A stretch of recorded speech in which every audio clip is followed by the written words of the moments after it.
Huwag niyo na po kaming hanapin sa mga presinto sapagkat ang inyong mga pulis ay nasa inyo ng mga telepono. Dial 911. Darating ang inyong mga pulis sa loob ng 5 minuto. Lilingkod sa bawat Pilipino at magbibigay ng tamang impormasyon para sa tahimik at maayos na Pilipinas. Police News Network, alagad ng batas, tagapagtaguyod ng balitang pulis, sandigan ng mamamayan, patnubay ng katotohanan. La Campo Crame, maghahatid ng pinakahuling kaganapan at nagbabagang balita. Ito ang PNN Police News Network. At ngayon, ang inyong mga tagapagbalita. Magandang araw, bagong Pilipinas. Ako ang inyong alagad ng batas, tagataguyod ng Balitang Pulis. Ako po si Patrolwoman Janina Aguas mula sa Manila Police District. Maghahatid sa inyo ng tamang balita, kwento ng pulis at serbisyo para sa mamamayan. At ito ang PNP News Online. Ang pangunahing balita ng Police News Network, alagad ng batas, tagataguyod ng Balitang Pulis.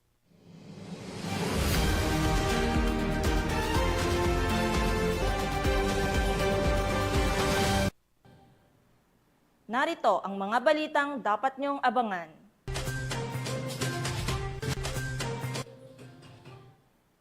Mag-live-in partner, huli sa bypass operation sa Mabalacat City, Pampanga. 2 sospek, kulungan ang kinahantungan sa Malate, Manila.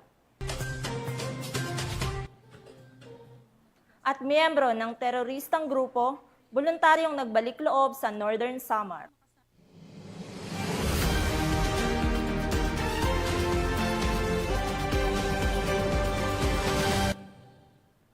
Narito ang mga balitang hatid ng ating PNN correspondents mula sa iba't ibang panig ng bansa.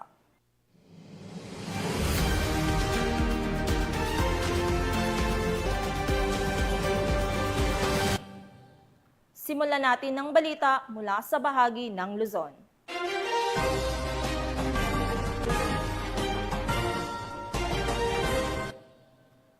Bilang pakikiisa ng mga tauhan ng Regional Police Community Affairs and Development Unit Cordillera sa pagdiriwang ng ika-51 Nutrition Month, naging isang matagumpay ang paghahatid ng police presence at paghahatid ng mensahe para sa mga residente ang naganap sa Bangged, Abra. Yan ang balitang hatid ni Patrolwoman Maria Ella Garcia. Bilang suporta sa pagdiriwang ng ika-51st Nutrition Month, ang mga tauhan ng Regional Police Community Affairs and Development Unit CAR na kinatawanan ni Pat Maria Ella D. Garcia sa ilalim ng pangasiwa ni Police Lieutenant Colonel Denver A. Alidao ay nagbigay ng police presence at mensahe sa isinagawang selebrasyon sa Banyakaw Elementary School, Barangay Banyakaw, Bangged, Abra. Nito lamang ika-6 ng Agosto taong kasalukuyan. Ang naturang aktibidad ay may temang food and nutrition security, maging priority, sapat na pagkain, karapatan natin. Tampok sa aktibidad ay ang matagumpay na Cook Fest kung saan ipinamalas ng mga aktibong magulang mula sa bawat baitang ang kanilang husay sa pagluluto gamit ang pangunahing sangkap na malunggay. Bawat grupo ng mga magulang ay naghanda ng kanilang natatanging putahe gamit ang malunggay. Samantala, bilang bahagi ng pakikilahok sa mga gawaing pangkomunidad, nagbigay ng maikling mensahe si Pat Garcia patungkol sa pagtaguyod ng tamang nutrisyon upang higit na mapalawak ang kaalaman at kamalayan ng mga mag-aaral sa masusustansyang pagkain. Nagbigay din ng mensahe ang isang guro at magulang patungkol sa kahalagahan ng nutrisyon na nagtataguyod ng isang malusog at masiglang mamamayan. Para may sakatuparan ang pagpapahalaga sa kalusugan ng bawat bata sa aming paaralan. Ito ay upang matugunan ang mga pangailangan ng mga bata at maisapuso nila ang pagkain sapat o pagpapahalaga sa nutrisyon at saka pagpapahalaga sa mga pagkain katulad ng gulay, prutas at mga iba pang kailangan ng ating katawan. Okay, hindi lamang po iyon at sinasabi rin namin sa kanila na higit sa lahat, kalinisan ang siyang pairalin natin upang sa ganoon ay mapanatili nating malusog ang ating pangangatawan. God bless at mabuhay po tayong lahat. Bilang isang magulang, dapat pakain natin mga bata ng masarap na gulay. Kasi importante yun. Unang-una, yun ang bibigay ng sustansya. Layunin ng aktibidad na mapalawak ang kamalayan ng publiko sa kahalagahan ng seguridad sa pagkain at nutrisyon bilang isang pangunahing karapatan ng bawat Pilipino. Para di magkasakit at maging masiglap. Ang partisipasyon ng RP Kadukar sa naturang aktibidad ay patunay ng kanilang patuloy na suporta sa mga programang pangkalusugan at pangkomunidad na naglalayong itaguyod ang kapakanan, kaligtasan at kagalingan ng bawat mamamayan. Mula dito sa Banyakaw Elementary School, ako ang inyong Police News Network Correspondent, Patrolwoman Maria Ella Garcia, alagad ng batas, tagataguyod ng Balitang Pulis. Maraming salamat, Patrolwoman Garcia. Kulungan ang bagsak ng 2 suspect na hinihinalang miyembro ng Sputnik Gang matapos masamsam mula dito sa ikinasang bypass operation sa Malate, Manila. Patrolwoman Abigail Rojas sa ulat. Arestado ang 2 hinihinalang miyembro ng Sputnik Gang ng mga operatiba ng Station Drug Enforcement Unit ng Malate Police Station sa isang matagumpay na anti-illegal drug buy-bust operation na naganap bandang 1:35 ng madaling araw sa kahabaan ng Adriatico Street, Barangay 720 sa Malate, Manila. Kinilala ang mga suspect na sina alias CJ, 22 taong gulang at alias Jen, 25 taong gulang. Nasamsam mula sa mga suspect ang 4 na pakete ng hinihinalang shabu na may kabuoang bigat na 15 gramo at tinatayang halaga na 102,000 pesos based sa standard drug price. Na-recover rin ang perang ginamit bilang buy-bust money.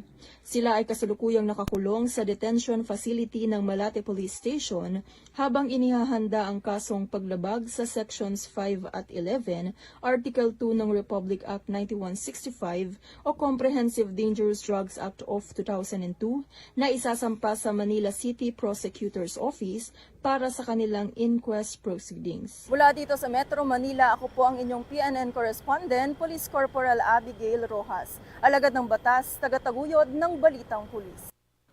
Maraming salamat, Corporal Rojas. Nasa kote ang 2 suspect na babae na kabilang sa mga listahan ng street-level individual sa isinagawang buy-bust operation sa Barangay Payukpok Sur, Bawang, La Union. Police Corporal J.R. Del Mendo, ibalita mo. Arestado ang 2 babae na kabilang sa lista ng street-level individual sa isinagawang buy-bust operation na pinagsanib na puwersa ng Bawang Municipal Police Station bilang lead unit, La Union PDEU, La Union PIU, RIU-1, La Union 1st PMFC at TSC RMFB-1 sa Barangay Payukpok Sur, Bawang, La Union. Nakumpiska mula sa mga sospek ang 2 gramo ng hinihinalang shabu na nakapaloob sa isang transparent plastic sachet na nagkakahalaga ng 13,600 pesos. Kabilang sa mga nakuhang ebidensya ang isang peraso ng genuine 1,000 peso bill at 5 peraso ng 1,000 peso budol money na ginamit bilang buy-bust money, kapirasong papel, cellphone at motorsiklo. Ang inventory at marking sa mga ebidensya ay sinagawa sa mismong lugar ng operasyon sa presensya ng mga sospek at ng mga mandatory witnesses. Ang 2 sospek ay naharap ngayon sa kasong paglabag sa Republic Act 9165 o Comprehensive Dangerous Drugs Act of 2002. Mula dito sa Ilocos Region, ito ang inyong PNN Correspondent, Police Corporal J.R. Del Mendo, alagad ng batas, tagataguyod ng Balitang Pulis. Maraming salamat, Police Corporal Del Mendo. Sa mas pinaigting na pagbabantay ng mga kapulisan kontra iligal na droga, isang mag-live-in partner ang naaresto ng mga kapulisan sa ikinasang buy-bust operation at nakumpiska ang mahigit 1 milyong pisong halaga ng iligal na droga sa Barangay Sapang Bayabas, Mabalacat City, Pampanga. Patrolwoman Jilly Peña sa report. Isang malaking dagok sa kalakaran ng iligal na droga sa lalawigan ang naitala matapos ang matagumpay na operasyon ng mga operatiba ng Pampanga PNP na kung saan 2 high-value individuals ang naaresto at nakumpiska ang mahigit 1.4 milyong halaga ng iligal na droga sa Barangay Sapang Bayabas, Mabalacat City, Pampanga. Ang operasyon ay pinangunahan ng mga operatiba ng Mabalacat City Police Station sa ilalim ng pamumuno ni Police Lieutenant Colonel Efren N. David Jr., Chief of Police. Kinilala ang mga suspect na sina alias Chica, 20 anyos at alias Nix, 20 anyos, parehong walang trabaho, mag-live-in partner at residente ng nasabing barangay. Nasamsam mula sa kanila ang tinatayang 5.5 kilo ng tuyong dahon ng marijuana na may halagang 660,000 pesos at 470 grams ng hinihinalang kush na nagkakahalaga ng 775,500 pesos. Umabot sa kabuang 1,435,500 pesos ang tinatayang halaga ng nakumpiskang iligal na droga. Ang mga suspect at ebidensya ay agad na dinala sa Mabalacat CPS para sa tamang dokumentasyon at disposisyon. Kasalukuyang inihahanda ang mga kaukulang kaso laban sa kanila sa ilalim ng Republic Act 9165 o ang Comprehensive Dangerous Drugs Act of 2002. Nagbigay naman ng babala si Police Colonel Eugene M. Marcelo, Provincial Director ng Pampanga Police Provincial Office sa lahat ng sangkot sa illegal na droga na hindi titigil ang mga kapulisan hanggat hindi nalilinis ang lalawigan sa mga illegal na gawain. Tulad nga po ng mga sinabi ko, hindi po kami titigil hanggat hindi natin nakukuha yung puno ng mga ito. We will be relentless on this. Ito po ay direktiba ng ating regional director na mas pagigihin pa, tignan kung sino ang puno, ang pinagagalingan nito para tuluyan na po itong matigil. Ang tagumpay na ito ay patunay na walang humpay na kampanya ng Pampanga PPO laban sa illegal na droga, alinsunod sa direktiba ng Chief PNP Police General Nicolas D. Torre III na pag-ibayuhin ang laban kontra kriminalidad para sa mas ligtas na pamayanan ng bawat mamamayan. Mula dito sa gitnang Luzon, ako ang inyong PNN correspondent, Patrolwoman Gili Advincula Peña, alagad ng batas, tagataguyod ng balitang pulis. Maraming salamat, Patrolwoman Peña. Pinangangalagaan ng PNP EOD K9 Group ang kalusugan at kakayahan ng kanilang mga K9 dogs upang maging handa at epektibo sa kanilang mga operasyon. Yan ang balitang hatid ni Patrolwoman Marie Octaviano. Po tayong nandito ngayon sa PNP EOD K9 Group kung saan ibabahagi nila kung paano nila pinapanatili ang kalusugan at training ng isang K9 dog. Mahigpit na pagsasanay at masusing pangangalaga sa kalusugan. Yan ang pangunahing prioridad ng PNP Explosive Ordnance Disposal and K9 Group para sa kanilang mga K9 dogs na katuwang sa mga operasyon para sa seguridad ng bayan. Sa pamumuno ni Police Brigadier General Albert G. Magno, Director ng PNP EOD K9 Group, sinisiguro ng unit na ang bawat K9 ay dumaraan sa regular na pagsusuri ng mga veterinaryo bago, habang at matapos ang kanilang deployment. Ito ay upang matiyak na ang mga ito ay nasa maayos na kalagayan at handang gampanan ang kanilang mahalagang tungkulin. Ako po si Police Staff Sergeant Christian Valenzuela, Assistant Veterinarian po dito sa K9 Operations Division, PNP EOD K9 Group. Prior ng training at deployment, meron po kaming ginagawa na pre-evaluation. So nagkakandak po kami ng mga laboratory tests kung saan po tinitiyak namin na nasa normal parameters po ang kanilang mga dugo, ang kanilang katawan, kung maayos, bago po sila isabak sa training at sa deployment. Ayon sa mga eksperto, ang tanging nutrisyon ay mahalaga upang mapanatili ang lakas, konsentrasyon at tibay ng mga asong ginagamit sa operasyon. Dagdag pa ni Police Staff Sergeant Valenzuela, ang regular check-up ng mga aso ay hindi lamang para sa physical health, kundi pati sa mental well-being ng mga ito. Ang ating mga police service dogs ay kumakain ng 2 beses sa isang araw. Ang aming dog food na pinapakain sa kanila ay merong crude protein na at least 27%. So nakakatiyak po tayo na dekalidad ang kanilang kinakain kasi ito po ay approved by AFCO. Samantala, ibinahagi naman ni Police Colonel Arnold Perez Solomon, ang Chief K9 Management and Training Division, na bahagi rin ng pamunuan ng grupo na ang training ng mga aso ay maingat na dinisenyo upang tumugma sa iba't ibang uri ng operasyon gaya ng explosive detection, search and rescue at tracking. In behalf of our Director, Police Brigadier General Albert Gamboa Magno, the Director of EOD K9 Group, I am Police Colonel Arnold Perez Solomon, the Chief K9 Management and Training Division. So from Papi, sa first 2 months na is ihiwalay na doon sa mother niya para ibanding na doon sa magiging handler. Pag nakikita natin na may mga exposure na sa environment, sasanay naman natin sa mga obedience, kasama na rin doon sa yung tinatawag na kinneling, na sanay doon sa kennel niya kung paano pumasok sa kennel o lumabas. Then kung magaling na yung aso sa mga may basic obedience na siya, then maganda na rin yung exposure niya. Ibig sabihin, hindi na siya natatakot sa mga iba't ibang mga bagay. Mayroon tayong iba-ibang discipline tulad ng narcotics, detection dog, explosive detection dog, then search and rescue dog, then combat tracking dog, police security and protection dog. So, isisilik natin yung aso, titingnan natin yung yung heart niya, kukonsider natin yung heart assessment. Then, mayroon naman tayong mga prescribed na breed, mga ititrain sa working dog, magiging K9 natin.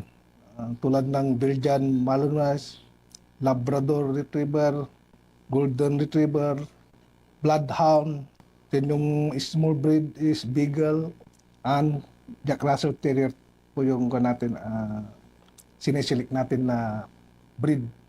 Kino-consider natin yung skills dun sa selection ng ititrain natin ng aso. Unang-una yung prey drive saka hunt drive. Yung play drive, yung paglalaroan nyo yung bola, hanggang abot ng ilang minuto, 1 minute to 3 minutes. Then yung play drive, itatago mo yung bola tulad sa damuhan, hanapin niya. Yung hunt drive, parang i-hunting niya yung target na toy niya. Either ball o kung ano yung mga toy na interested yung aso. Pag may malakas yung hand drive niya, na nakikipag-agawan pa yung, dapat hindi niya binibitawan yung toy niya. So, yun ang mga sinisilik naming aso kasi madaling i-train nyo na yung ganun, mga aso. Compare doon sa mga walang ganong drive, mas mahirapan tayong mag-training pag walang drive qualification yung aso. Para sa PNP EOD K9 Group, ang tagumpay ng bawat operasyon ay hindi lamang nakasalalay sa husay ng mga trainer, kundi pati na rin sa lakas, talino at kalusugan ng kanilang 4 na paang katuwang. Sinisiguro naman ng PNP EOD K9 Group na handa at nasa pinakamainam na kondisyon na ang kanilang mga K9 dogs, mula sa mahigpit na training hanggang sa masusing pangangalaga sa kalusugan, upang patuloy na maging matatag na katuwang sa pagpapanatili ng kapayapaan at kaligtasan ng publiko. Ang ating mga police service dogs ay merong araw-araw na health assessment. Bukod doon, meron din tayong monthly health assessment na ginagawa sa kanila. At doon sa mga malalayong regions, RECUS, meron po tayong programa, ang e-consulta, kung saan po online, nakakausap po ng mga dog handlers po natin ang ating magagaling na mga veterinaryo. So sa mga aso nyo po, meron man tong breed o kumbaga Aspen, wag po mag-atubili na sumangguni lagi sa sa inyong mga veterinaryo para makasigurado na maayos ang kanilang kalusugan. Lagi po na i-update ang kanilang mga bakuna, ang kanilang pagpupurga, At magpaprograma po na para makaiwas po sa mga parasitiko. Yan po, maraming salamat.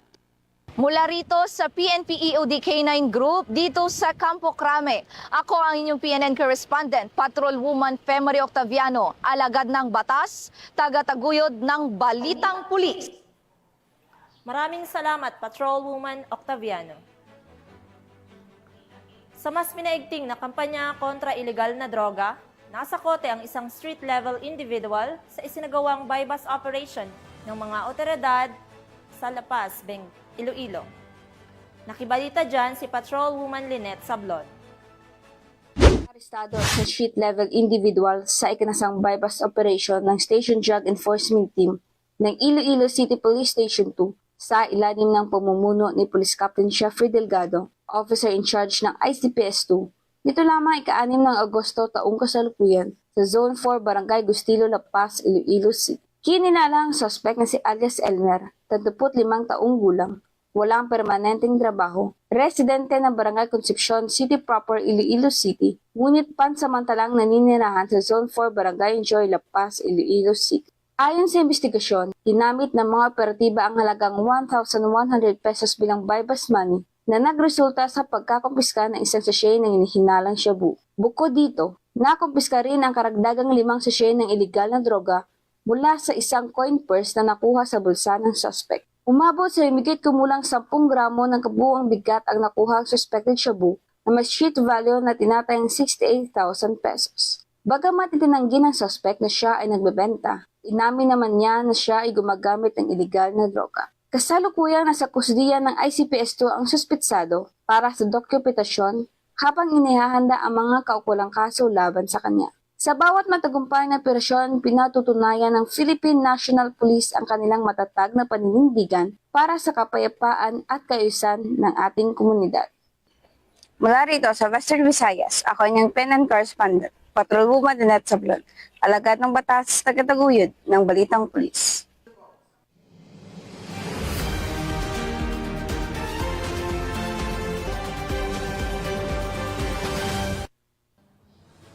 Napasakamay na ng Tagbilaran City Police Station ang 2 hinihinalang tulak ng droga sa isinagawang operasyon sa Barangay Poblacion 3, Tagbilaran City, Bohol. Nakatutok sa balitang yan si Patrolwoman Judith Nicanor. Matagumpay na naaresto ng mga operatiba ng Tagbilaran City Police Station ang 2 hinihinalang tulak ng iligal na droga na nasa drug watch list ay sinagawang bypass operation nito lamang nakaraan sa Barangay Poblacion 3, Tagbilaran City, Bohol. Kinilala ni Police Lieutenant Colonel John Karin Oliveros Escobar, hepe ng naturang istasyon ng suspect na si alias Miloy, 35 anyos, isang construction worker residente ng San Isidro, Dawis, Bohol, at ang kasamahan nito na si Raymond, 32 anyos, isang electrician residente ng Kanhulaw, Hagna, Bohol. Dakong alas 11:28 ng gabi na ikinasaang naturang operasyon na humantong sa pagka-aresto sa mga suspect at pagkasamsam ng isang large size at isang medium size heat-sealed plastic cellophane ng hinihinalang shabu na may kabuang timbang na 25 gramo at may standard drug price na 170,000 pesos at bypass money. Kasama din sa mga nakuwang ebidensya ang isang unit ng Technospark na cellphone, isang black pouch at isang Yamaha Sniper 150. Ang 2 suspect ay pansamantalang nakakulong sa custodial facility ng istasyon habang inihahanda ang kasong paglabag sa Section 5 at 11, Article 2 ng Republic Act 9165 o ang Comprehensive Dangerous Drugs Act of 2002. Magandang araw po sa ating lahat. Ako po si Police Lieutenant Colonel John Karin Oliveros Escobar, ang Chief of Police ng Tagbilaran City Police Station. Matagumpay natin na isagawa ang isang bypass operation sa Tagbilaran City sa JB Galiano Street, Barangay Poblacion 3. 2 drug personalities ang naaresto at nasamsam ang tinatayang 25 grams ng hinihinalang shabu na nagkakahalaga ng humigit kumulang 170,000 pesos. Ang operasyong ito ay bahagi ng ating kampanya sa Oplan Limpio Tagbilaran na layuning sumpuin ang iligal na droga at panatilihin ang kapayapaan at kaayusan sa ating lungsod. Lubos po ako nagpapasalamat sa suporta ng ating partner agencies at sa tiwalang ibinibigay nila sa ating mga kababayan. Makakaasa po kayo na ang inyong kapulisan ay patuloy na maglilingkod ng buong tapang, katapatan at malasakit. Hindi kami titigil hanggat hindi ganap na ligtas at malaya sa iligal na droga ang Tagbilaran City. Maraming salamat po at mabuhay po tayong lahat. Patunay ang matagumpay na operasyong ito sa patuloy na kampanya ng Pambansang Pulisya ng Pilipinas laban sa iligal na droga para sa kapayapaan at kaayusan ng komunidad. Mula dito sa Central Visayas, ako yung Police News Network Correspondent, Patrolwoman Judith Nicanor, alagad ng batas, tagataguyod ng Balitang Pulis. Maraming salamat, Patrolwoman Nicanor. Sa mas pinaigting na kampanya kontra terorismo, voluntaryong nagbalik loob sa pamahalaan ang isang dating miyembro ng terrorist group sa Barangay Imelda Mondragon, Northern Samar. Patrolwoman Camberley Flores, ibalita mo. Voluntaryong nagbalik loob sa pamahalaan ang isang miyembro ng Communist Terrorist Group sa Barangay Imelda Mondragon, Northern Samar. Ang pagbabalik loob ay resulta ng matagumpay na panawagan at pagsisikap ng mga tauhan ng 803rd Maneuver Company Regional Mobile Force Battalion 8 kasama ang 2nd Northern Samar Provincial Mobile Force Company, Mondragon Municipal Police Station at 43rd Infantry Battalion 8 Infantry Division, Philippine Army. Samantala, nakatanggap naman ang nagbalik loob ng agarang tulong na bigas mula sa mga kapulisan. Ang nasabing surrendery ay nasa kustodiya ng 803rd Maneuver Company RMFB8 para sa kanyang posibleng enrollment sa programa ng ating gobyerno na Enhanced Comprehensive Local Integration Program o ECLIP. Patuloy ang panawagan ng pambansang pulisya sa iba pang mga miyembro ng CTGs na iwaksi na ang maling ideolohiya at magbalik loob sa ating pamahalaan upang makasama ang pamilya, mamuhay ng payapa at patuloy na sumuporta sa mga programa ng ating gobyerno. Mula dito sa Eastern Visayas, ako ang inyong PNN Correspondent, Patrolwoman Flores, alagad ng batas, tagataguyod ng Balitang Pulis. Maraming salamat, Patrolwoman Flores. Narito naman ang mga balita mula sa bahagi ng Mindanao.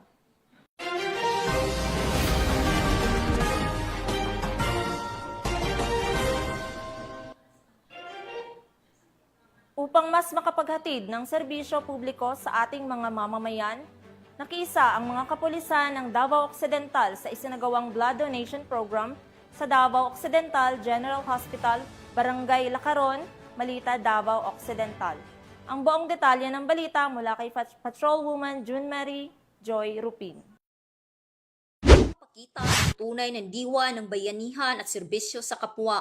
Nagsanib pwersa ang mga kapulisan mula sa Davao Occidental Police Provincial Office at mga kawan ng 73rd Infantry Battalion, Philippine Army sa isang matagumpay ng blood donation program na isinagawa nito lamang Agosto 6 taong kasalukuyan sa Davao Occidental General Hospital, Barangay Lacaron, Malita, Davao Occidental.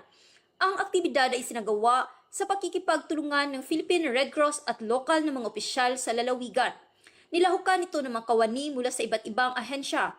Nakalikom ang programa ng maraming blood units na agad na itinalaga para sa mga pasyenteng nangangailangan, partikular na ang nasa emergency care, operasyon o may malubhang karamdaman. Nagpaabot ng pasasalamat ang Philippine Red Cross at health partners sa aktibong partisipasyon ng mga kapulisan at sundalo at iba pang ahensya. Ipinakita ng kanilang pagkakaisa na sa panahon ng pangangailangan, ang uniforme ng serbisyo ay simbolo rin sa pag-aalay ng sarili para sa kapwa. Mula dito sa Police Regional Office 11, ako ang inyong PNN Correspondent, Patrolwoman June Mary Joy Rupin, alagad ng batas, tagataguyod ng Balitang Pulis. Maraming salamat, Patrolwoman Rupin. Nasabat ng mga otoridad ang mahigit 700,000 pisong halaga ng mga smuggled na sigarilyo mula sa 2 suspect sa Maguindanao del Norte. Ang kabuuan ng balita mula kay Patrolwoman Maricris Algabre. Nasabat ang 700,000 pesos halaga ng smuggled cigarettes mula sa naarestong 2 suspect sa isinagawang checkpoint operation ng Parang Municipal Police Station sa Barangay Nituan, Parang, Maguindanao del Norte. Nito lamang ika-4 ng Agosto taong kasalukuyan. Kinilala ni Police Major Radzak S. Mosa, Chief of Police ng Parang Municipal Police Station, ang mga suspect na sina alias Jam, 51 anyos at alias Arn, 32 anyos. Bandang alas 3:30 ng hapon nang isagawa ang naturang operasyon ng mga tauhan ng Parang Municipal Police Station, katuwang ang Provincial Intelligence Unit Maguindanao del Norte, 1st Provincial Mobile Force Company, 1401st Regional Mobile Force Company at Regional Mobile Force Battalion 14A na nagresulta sa pagkakaaresto ng mga suspect at pagkakasabat ng mga puslit na yusi na lula ng Isuzu van truck. Nakuha mula sa operasyon ang 70 kahon ng smuggled cigarettes na tinatayang nagkakalagang 700,000 pesos. Ang mga arestadong sospek kasama ang mga ebidensya ay nasa kustudiya ng pulisya at nakatakdang i-turnover sa Bureau of Customs para sa tamang disposisyon. Patuloy naman ang Maguindanao del Norte PNP sa pagsasagawa ng malalim na investigasyon upang matukoy at mapanagot ang iba pang mga nasa likod ng smuggled na sigarilyo. Mula rito sa Rio ng Bangsamoro, ako ang inyong Police News Network Correspondent, Patrolwoman Maricris Algabre, alagad ng batas, tagataguyod ng balitang pulis. Maraming salamat, Patrolwoman Algabre. Huli sa bisa ng warrant of arrest ng mga otoridad ang tinaguriang Top 6 Provincial Most Wanted Person dahil sa kaso nitong frustrated murder sa Purok 8, Lanton, Barangay Apopong, General Santos City. Ang report na ito ay hatid sa inyo ni Kapatrolwoman Brilyn Jean Cabonilas.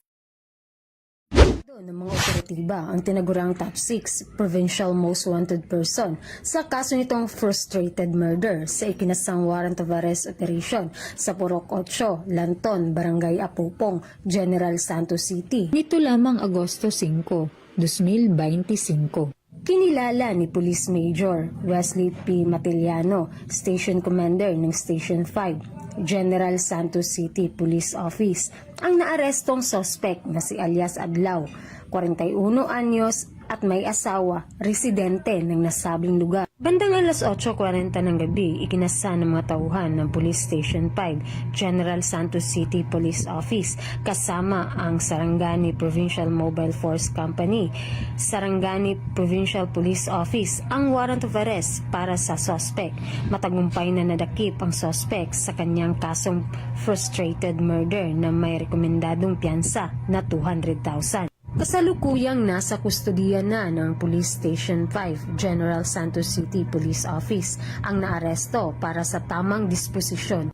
Ang matagumpay na joint operation na ito ay nagpapakita ng dedikasyon ng mga pulis na mahuli ang mga taong may nakabinbin na kaso upang mapanagot sa batas at mabigyan ng hustisya ang mga naging biktima ng krimen. Mula dito sa Regional Office 12, ako po ang inyong PNN Correspondent, Patrolwoman Brilyn Jean Cabonilas, alagad ng batas, tagataguyod ng balitang pulis. Maraming salamat, Patrolwoman Cabonilas. At iyan ang mga balitang nakalap ng ating PNN correspondents mula Luzon, Visayas at Mindanao. At bago po matapos ang ating programa, nais po naming batiin ang mga kagalang-galang na opisyal mula sa NAPOLCOM sa pangunguna ni Director Edman B. Pares, katuwang sina Inspectors Flores, Pangilinan, Baredo, Serrano at Santos. Maraming salamat po sa inyong paglalaan ng oras dito sa tanggapan ng Police Community Affairs and Development Group. Sa ngalan ng pamunuan ng Philippine National Police sa pangunguna ni PNP Chief Police General Nicolas Torre III at sa pamumuno ni President Ferdinand Bongbong Marcos Jr., kami ay maglilingkod sa bawat Pilipino at magbibigay ng tama at balanseng balita. Dahil dito sa bagong Pilipinas, ang gusto ng pulis, ligtas ka.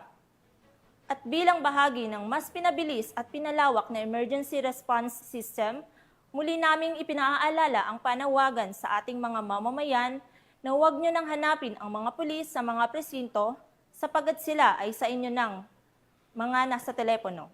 Dial 911 at darating sila sa loob ng 5 minuto.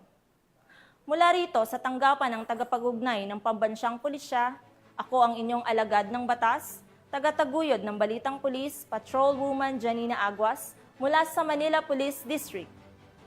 Maghahatid sa inyo ng tamang balita, kwento ng pulis at serbisyo para sa mamamayan. At ito ang PNP News Online, ang pangunahing balita ng Police News Network.